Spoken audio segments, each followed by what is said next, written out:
We're finally answering the question of whether Gran Turismo 7 is more fun and faster using one of these or one of these. Let's go.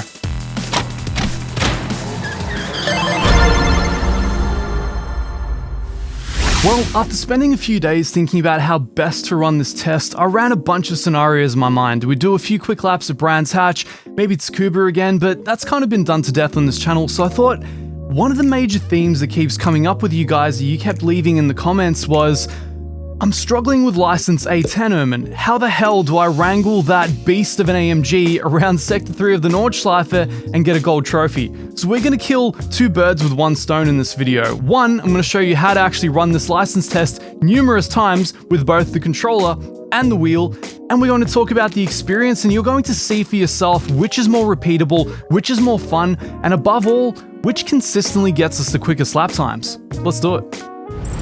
Now we're of course beginning with the controller first. Just so you know, I'm not manipulating the wheel with my knees or something like that. I've got the controller under here. I want to make sure that the experience is exactly the same. I've got the same seating position.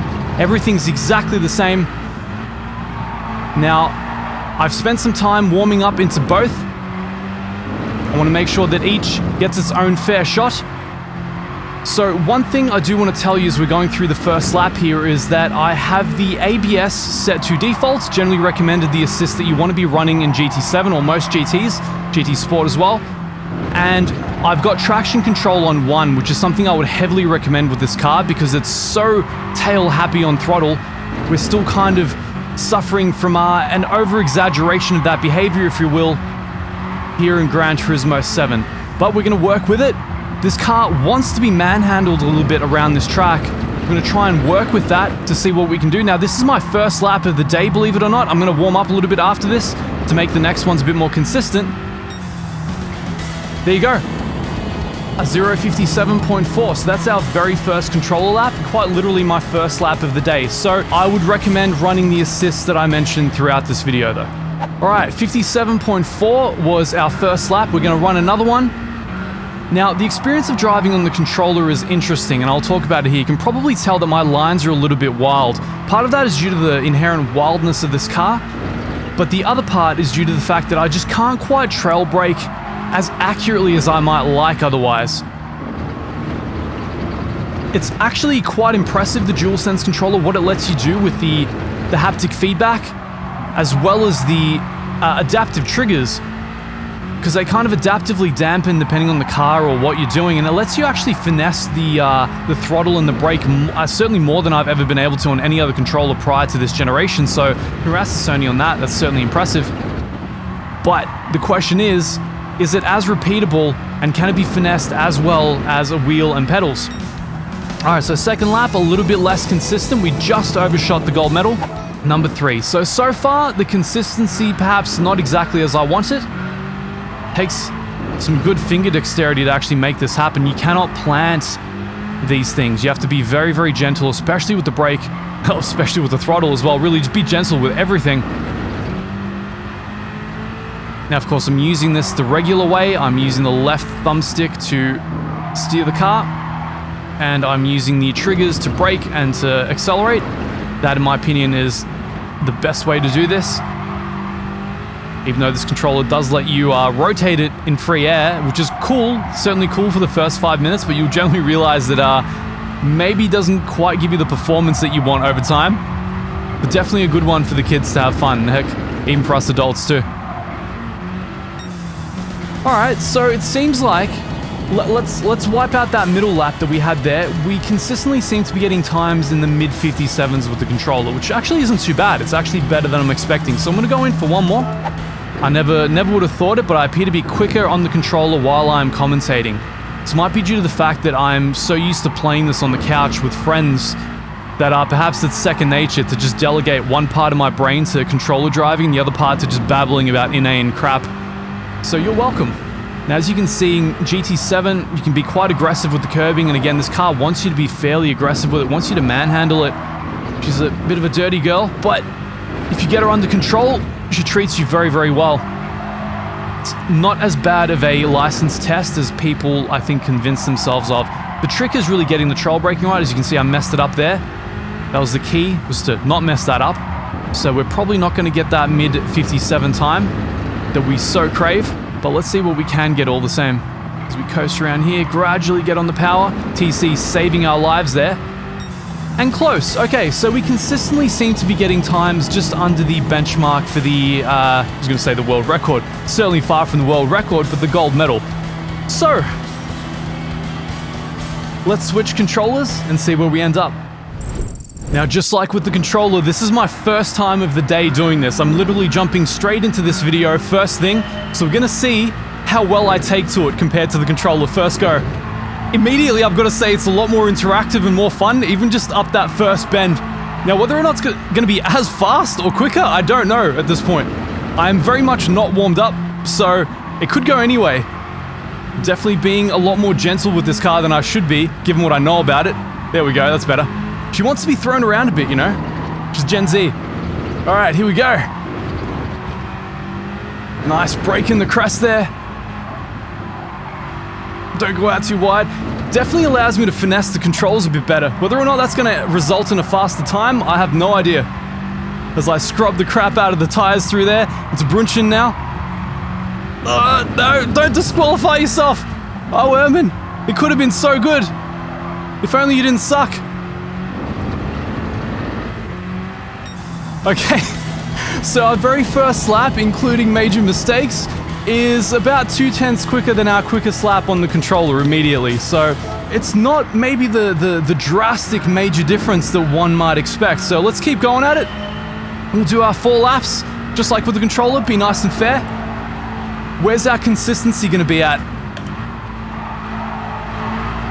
Ah, she's more fun. She's more fun this way, I can tell you that much. You definitely feel a lot more of what the car wants to do. Certainly finessing the throttle. If I were driving this without traction control, I would not want to be doing that with the control, I can tell you that much. And mind you, this is with the stock GT DD Pro. This is the one that comes out of the box. Nothing crazy, no load cell mod, no third pedal. This is literally just the bundle. The standard bundle. If I had a load cell brake, that would be even more consistent from a driving perspective. Vastly more so, if memory serves. Come on. You can definitely manhandle it. It wants to be rotated on the throttle, wants to be thrown around a bit, and there you go. We already have a time that's close to half a second better than our best controller time. So, let's go on again. Lap 3. Here we are. IA10, tricky consecutive corners. With the official wheel, the GT DD Pro, including the stock pedals. So I'm starting to get into the flow of things a bit more. As you can see by the best record up in the top right there, we are still a ways off the best I've been able to do here, and you can probably imagine that that was, of course, with the wheel. So there's about another half second in it, really. And I can only imagine how much more would be in it had I had the actual load cells. Because really, that's where the magic is, I find, with these. Like really being able to finesse the brake pedal, maybe even a stronger throttle. Keep it tight through here. Just scrub like crazy. This car wants to be scrubbed. Oh, yes! That's the way. That's the kind of driving I like. Come on. Yes, come on. Rotate it on throttle, baby. Oh, I lost a bit of power there. Oh no, I think I over-manhandled the car there. I lost a little bit because of the traction control kicking in. Obviously, if I were a bit more skillful, I'd be running it without the TC. But as you can see, just improving and improving and improving. And we're just getting quicker and quicker and quicker than the controller times. So you're starting to see a pattern emerge here, I think. Not to mention, I'm not trying to not overstate the fact that I'm having a lot more fun using the actual wheel. But you can see as I warm up more and more and more into this, because it is substantially more physical than just kind of using your fingers on our triggers. Once you warm up your body into this, you're going to get quicker and quicker and quicker. There's about like a half-hour warm-up period for me most days. And once I really get into it, assuming I don't spin out, once I really get into it, things get real nice. Here we go. Got a good run through there. Come on. Whipperman, my favorite part of the track. Oh, that's the one. That's the one. Don't skid too much, Owen. Just take it easy with the skidding, mate. There we go. Just feed the throttle in there. Don't get disqualified. Go out wide. Don't hit the apex. That's the spirit. All right, so I think this test is such a perfect way to encapsulate all of these things, because Sector 3, in my opinion, of the Nordschleife is one of the hardest sections of track anywhere at any time. And not only does it showcase how interactive and fun it is, because you have to weight balance this crazy, heavy, low downforce AMG everywhere, it shows you how repeatable the driving is, because there's so much that has to go right at every one of these turns. They're so cambered, it's so elevated, there's so many undulations there that where things can just go so absolutely wrong on a dime. You can see that not only is the wheel a little bit more consistent, it is consistently faster as well. So to come around and answer the premise of this video, is the GT DD Pro, the official GT7 Fanatec wheel, quicker and more fun than the DualSense controller? That's an unequivocal, unabated, and uncontestable yes, from me anyway. Now, once you apply these techniques and absolutely crush test IA10, because I know you can do it now after all the things you've picked up in this video, make sure to grab yourself a King in the Nord shirt. The King in the North!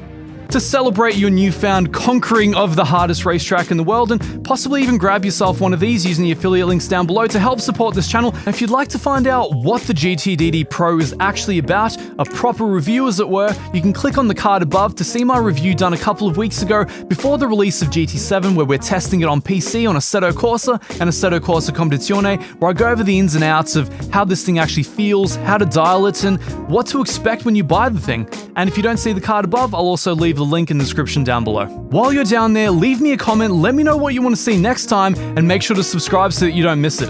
Until that next time, I'll see you all later.